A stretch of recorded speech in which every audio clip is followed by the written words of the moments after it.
Hello there, friends. Welcome to another episode of our weekly Bible study podcast here at First Christian Church of Greene County. I am Scott Wakefield, lead pastor, and I am joined today by... My name's Tyson. I am the Greenville campus pastor and Regen director. And who are you? And I'm Carl, one of the elders here at FCC. This is your first time on the podcast. First time. Carl's first time. Can we get some like balloons and confetti that come down in post-editing? Carl's the dancing elder. That's what we call him. Yes. That's the move. He's skilled. Don't you worry. We're not going to get that. That's it. No more is allowed. Switch to a script or a video of him, a clip of... Actually, they probably could. I think I might have one on my phone somewhere. I'm sure. Actually. Man. You may need to Balloons, have some confetti and dancing. Carl cutting a rug. So we're in Hebrews. Hebrews 9, 11 through 28. And we are titling this, He Entered Once for All into the Holy Places. That is from verse 12. He entered once for all into the holy places. That's kind of a thematic summary of most of the kinds of things we'll be saying here in this passage. We're in week 22 of 35. And the larger context of this has in essence been, what exactly do we mean by Christ as the great high priest? And not just like the rest of the high priests. And so we've been in this description, this long description from like 8 to partway through 10 of the high priestly ministry of Jesus. And so this is kind of the center and climax of a bunch of arguments that Hebrews has been making about all that. So it's pretty dense with a lot of good stuff. So let's jump in by asking the question, what's something you've done or seen or been to or an experience you've had that is an entering into something that felt like a special place? Or you experienced this thing or went to this place, whatever it is. When it was like a once-in-a-lifetime kind of a feeling. When did we go into the Holy of Holies? In effect, yes. That's what I'm asking. Metaphorically, in your life, when have you done that?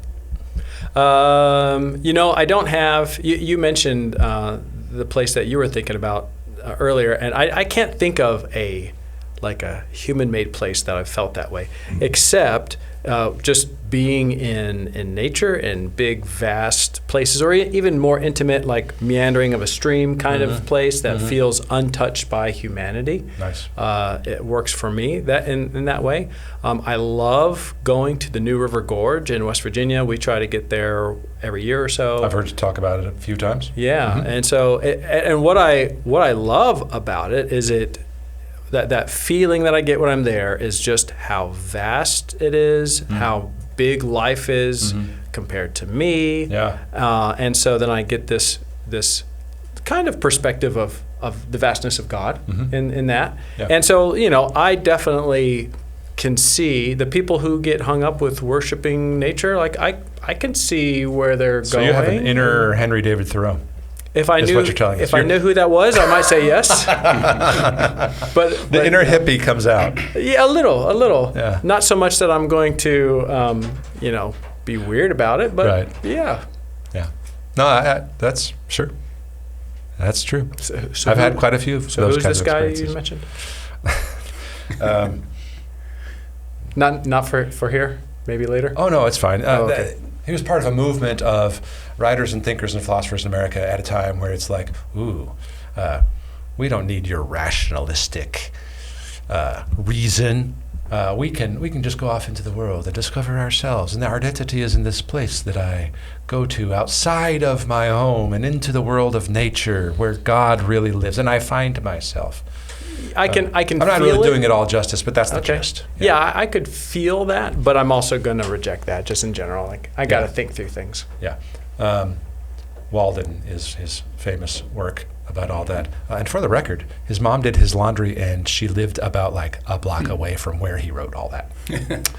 Yeah. Couldn't even do his own laundry. Couldn't even. I'm not reading a thing he wrote. Apparently Thoreau was not all that genuinely. He was ahead of his time. So what you got? Thought through the same thing, and I I can't think of a man-made place, but And maybe that's part of the point. yeah, and we went to the Grand Canyon a couple years ago. For sure.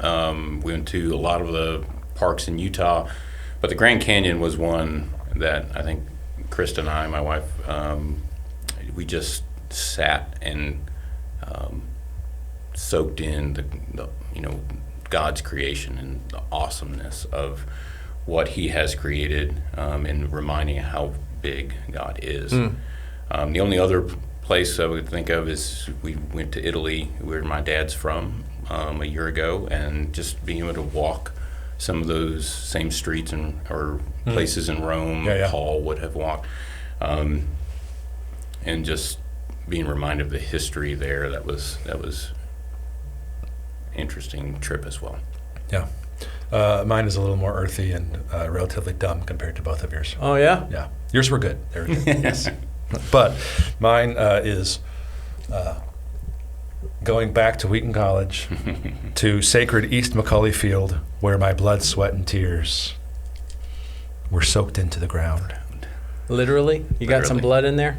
Like You bled on the somebody's field? the blood and sweat and tears of many Wheaton College soccer players. Someone else's blood. Tears because... Probably mine. Yeah. as Probably well. yours? Oh, yeah. I sweat on that same field. So when they got rid of the old field and replaced it with the newfangled turf kind of stuff, they sent a little bottle of the old field to all of us. Yeah.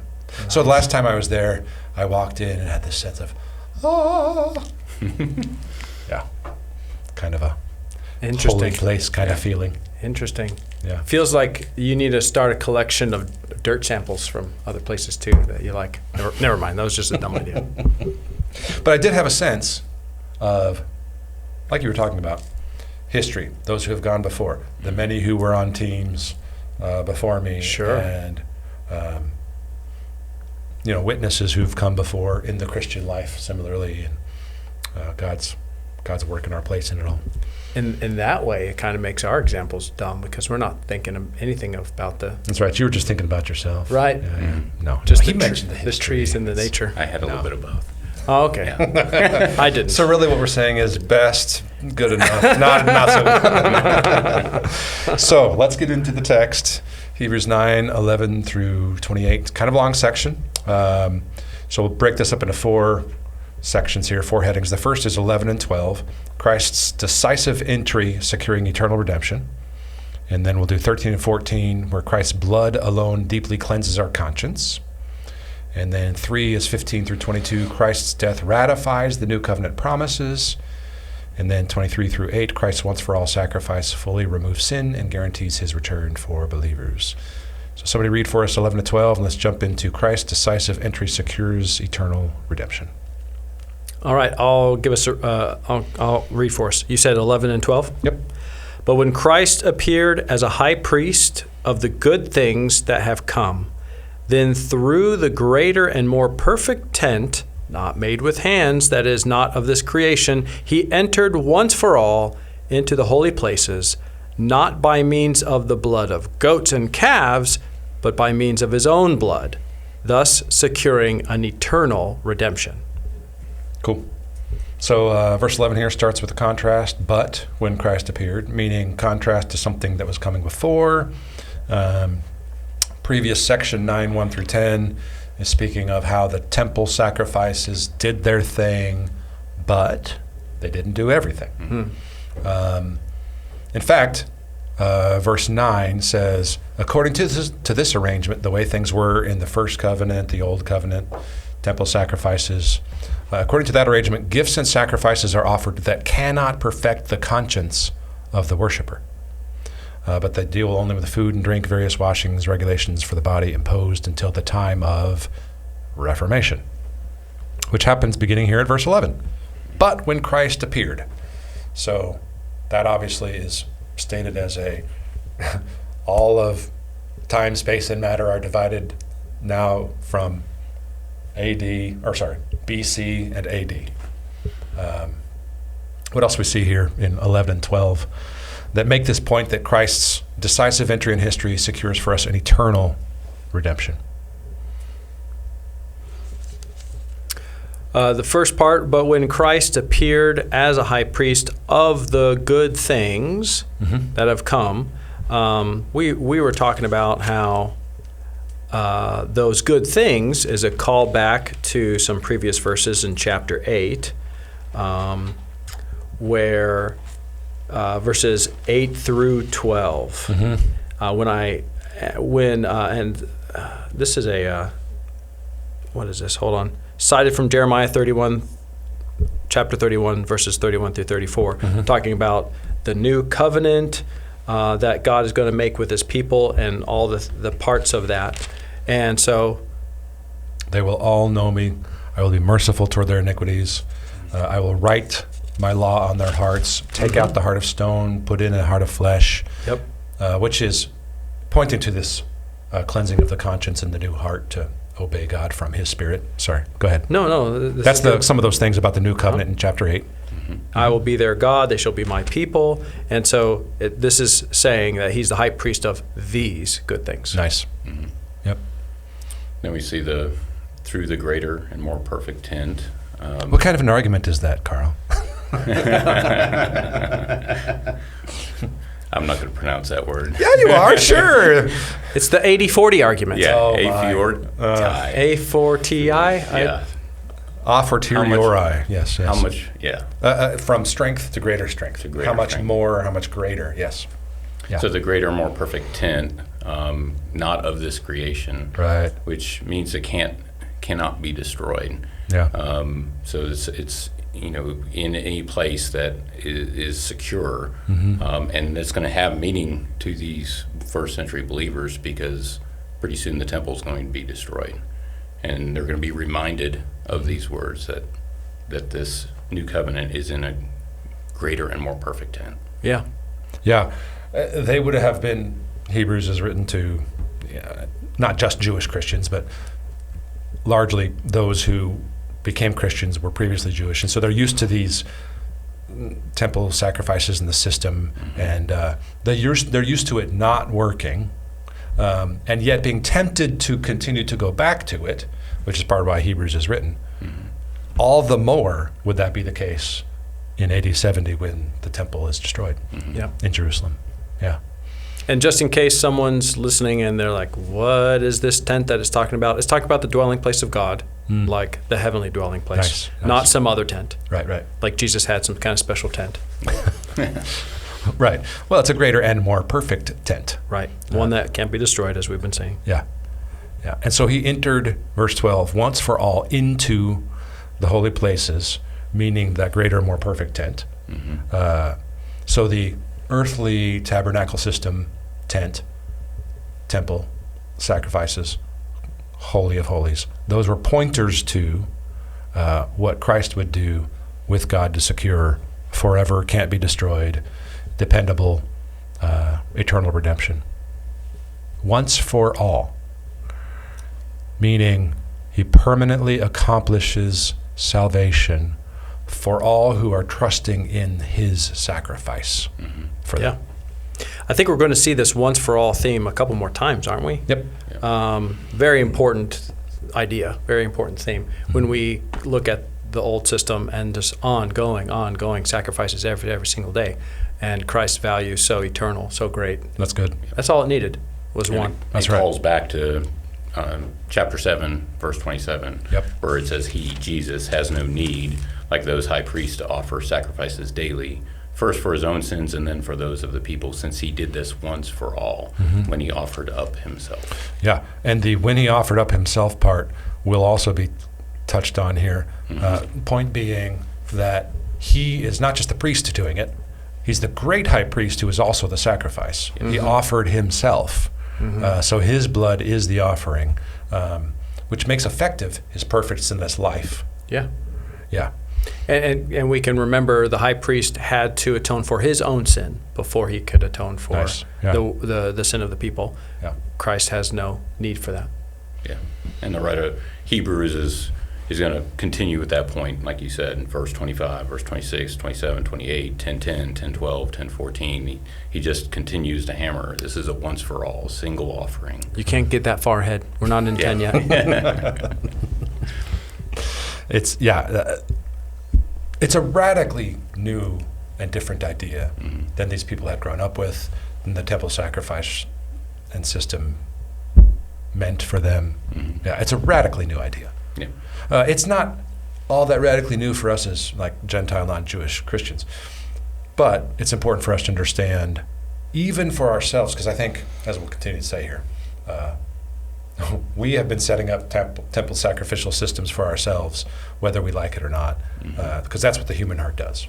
Yeah. To try to purify our own conscience before God, as if that's doable. I can't remember who it was, but here just recently, someone was sharing their story of personally feeling like if they messed up, they had to go like a couple days without committing this sin before they felt like they were worthy enough to go and pray to God again and to go to Him and have that relationship. And it was that period of cleanness that made them right enough to go to God. Right. And I presume you're talking about a believer. Yeah. You're not even talking about somebody who isn't a believer. You're talking about somebody who struggles with that kind of issue here and now. Yeah, we still have our own versions of that. Yeah. When we think about how difficult it is when we have rituals or habits that we have, this is what, like you're saying, the first century believers are struggling with is daily sacrifices, yearly sacrifices, and they're doing this all the time. Now, to give all that up is a radical change for them. You can imagine how many thousands of animals your average Jew had seen sacrificed in their lifetime. And over and over and over. For thousands of years. So it's generation. Right. This was a deep core truth that they held on to. Yeah. So we see some of the a fortiori argument. The muchness and betterness and strength thing happen here in 13 and 14, where it talks about Christ's blood alone cleansing our conscience. Says in 13 and 14, for if the blood of goats and bulls and the sprinkling of defiled persons with the ashes of a heifer sanctify for the purification of the flesh, you were talking about the external ritual of cleansing and purification, how much more, a fortiori, stronger, how much more will the blood of Christ, who through the eternal Spirit, so not blood that goes into those sacrifices day after day after day, but blood who is through the eternal Spirit of God offered, meaning he offered himself without blemish to God, how much more will Christ's blood purify our conscience from dead works that didn't work to save, to serve productively the living God?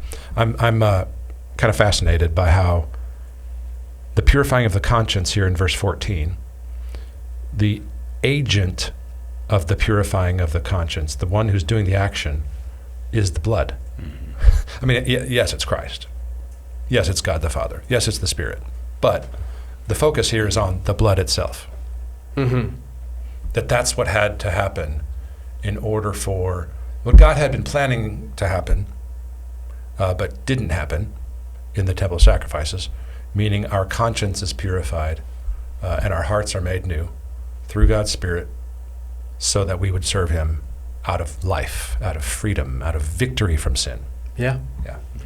Two thoughts. One is this is the heart of the gospel, I feel, that we can come to God on the blood of Christ, his righteousness, his without blemishness.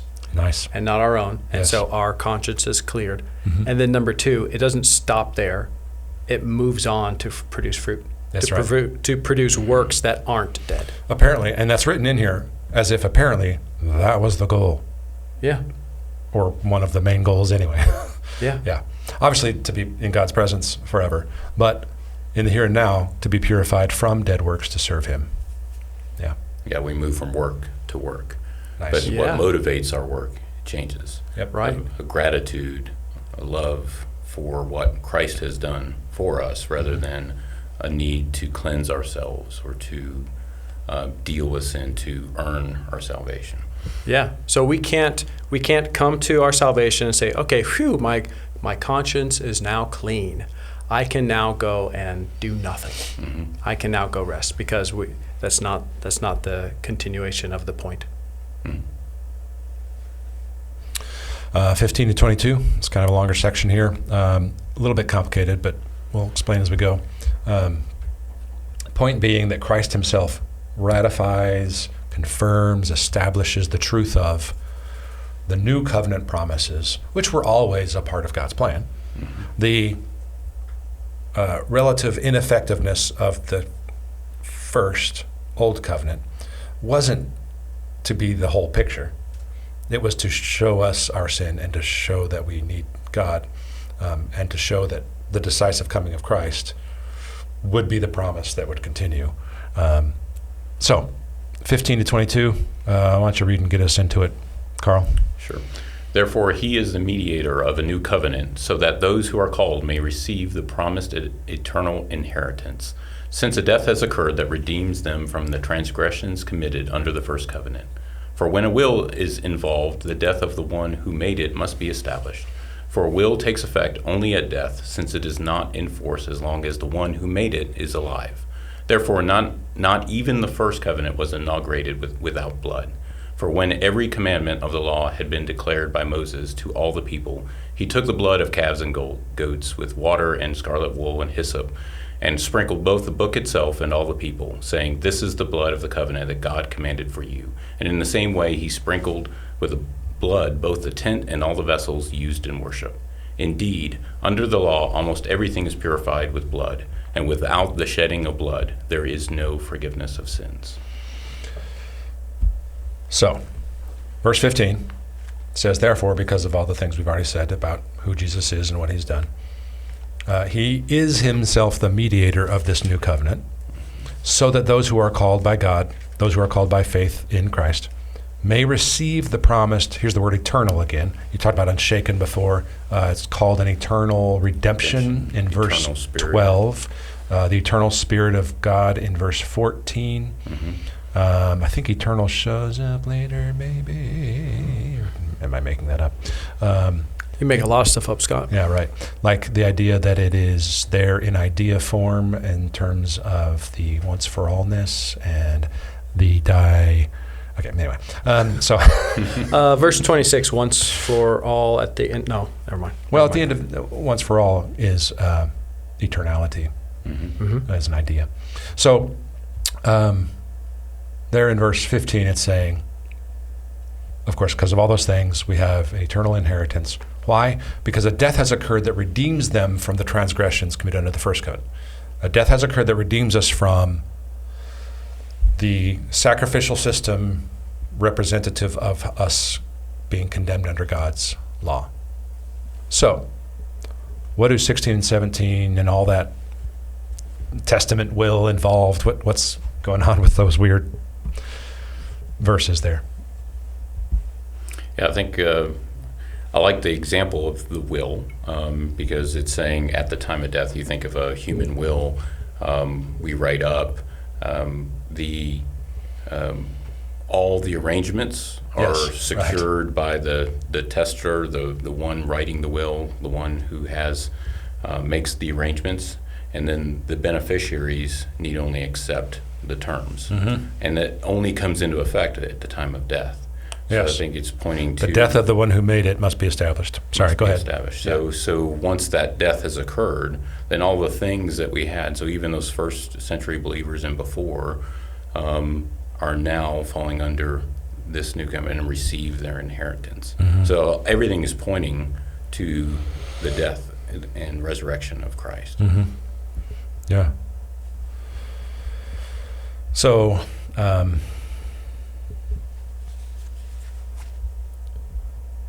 something that might be a little confusing there at the end of that section. What verse are you talking about? Like verses 21 and 2. Okay. In the same way he sprinkled with the blood both the tent and all the vessels used in worship. Meaning, even under the old system, it was blood that was operating to bring about obviously atonement, but to bring about the forgiveness of sin, the atonement, the rightness with God in that sense. There had to be shedding of blood, right? There had to be. Leviticus 17 talks about it's the blood that makes atonement. And the same, if that was true, the first covenant, the old covenant, indeed, where everything was purified with blood. Now it says almost everything. There's this weird idea like, okay, so what wasn't? Yeah. Well, actually, in the Old Covenant, everything actually was covered by blood, even those who didn't have animals to bring. So there were people who could bring the flour if they were too poor because they didn't have an animal. So accommodation was made then for everybody to be covered with blood, even if they didn't have the right kind of sacrifice to bring. Which is kind of another cool little way of pointing out, like, it's all covered, everything. Yeah. Yeah. Well, and any covenant required a death and blood to enact. Right. And so the old covenant as well as the new covenant. What I like in this section is in verse 20, it's talking about the old covenant. And it says, well, let me back up to 19. For when every commandment of the law had been declared by Moses to all the people, he took the blood of the calves and goats with water and scarlet wool and hyssop and sprinkled both the book itself and all the people, saying, this is the blood of the covenant that God commanded for you. And we can go back to Exodus 24:8 and see what this is quoting. And that's what Moses does. But what I love is that Jesus does the same thing. When we go to 1 Corinthians 11:25, Jesus says, in the same way, also he took the cup after supper, saying, this cup is the new covenant in my blood. Do this as often as you drink it in remembrance of me. So just like Moses initiated the old covenant with blood, Jesus does. He says a parallel statement to Moses to initiate to ratify. You know what we need every week on this podcast? A little thing that comes across and says, new weekly vocab. And we can talk about ratify. We can talk about 80-40. 80-40. Anyway, Jesus does the same thing here with his own blood, with the new covenant. Yeah. And he says it's in my blood. Like you said, he makes a point of saying, Yeah. it's in my blood. I've offered myself. It's blood like the old covenant, Right. but even more so, I ratify it myself. This cup is the new covenant in my blood. Yeah. Yep. So, verses 23 through 8 focuses on Christ's once for all sacrifice, fully removing sin, guaranteeing his return for believers. Says, thus it was necessary. And this kind of comes back to, at the top, where some of that contrast between earthly, made with hands, God, heavenly temple, not made with hands, holy, comes back to some of that. It was necessary for the copies of the heavenly things to be purified with these rites. Like we've been saying, it had to be blood. But the heavenly things themselves, even with better sacrifices than these. So the new covenant had to be more definitive, eternal, secure, in a permanent, holy, human sacrifice. And that's established by saying, verses 24 and following, for Christ has entered not into holy places made with hands, which are copies of the true things, but into heaven itself, now to appear in the presence of God on our behalf. So he appeared in time at the beginning of this passage. It says, but when Christ appeared. And he now, still even, is in the presence of God on our behalf, which is a crazy thought. I can't remember exactly when I realized, oh wait, Jesus is still Jesus, and like he's still perfect in flesh for me, a glorified flesh, of course. But it's just like, he still is Jesus for me today. It's radical. So he entered not into holy places made with hands, but he's in the presence of God on our behalf, verse 25. Nor was it to offer himself over and over, repeatedly, as the high priest enters the holy places every year with blood, not even his own. For then he would have had to suffer repeatedly since the foundation of the world. But as it is, he appeared once for all at the end of the ages to put away sin by the sacrifice of himself. And just as is appointed for man to die once, and after that comes judgment, so Christ, having been offered once to bear the sins of many, will appear a second time. Not to deal with sin, because he's already done that, but to save those who are eagerly waiting for him. So just as he's done it the first time, we can depend on him coming the second time. Mm-hmm. Yeah. I like how earlier when we were discussing this, Carl brought up the parallel of the high priest going into the Holy of Holies, and he would go in and do that work and then come out, and you would see him that second time.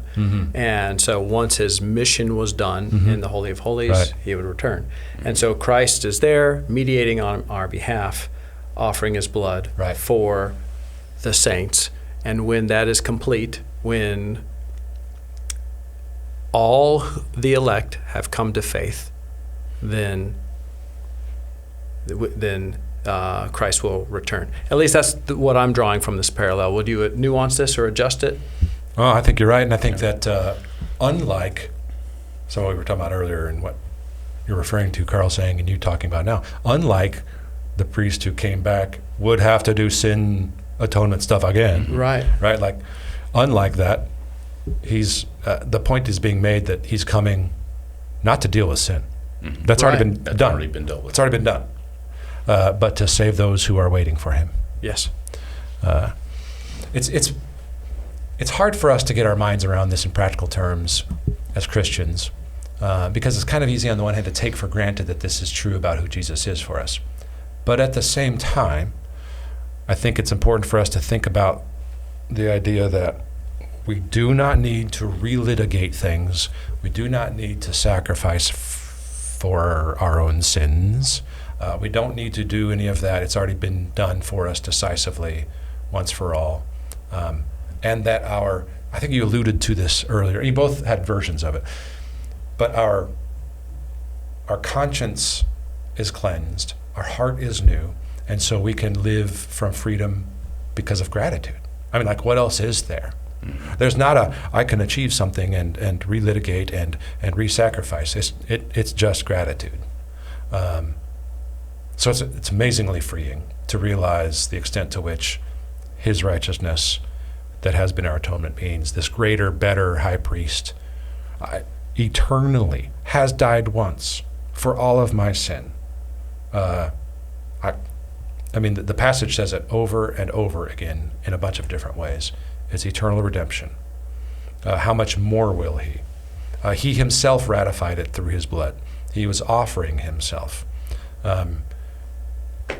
Yeah. Radical stuff, I think, that's super helpful for us.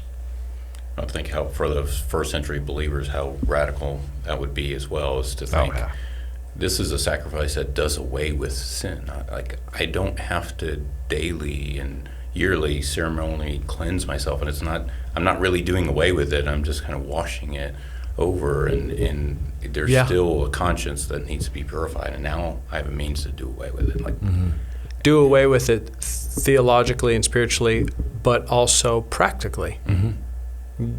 Having a new heart and God, through the indwelling Spirit, driving us to real holiness and sanctification.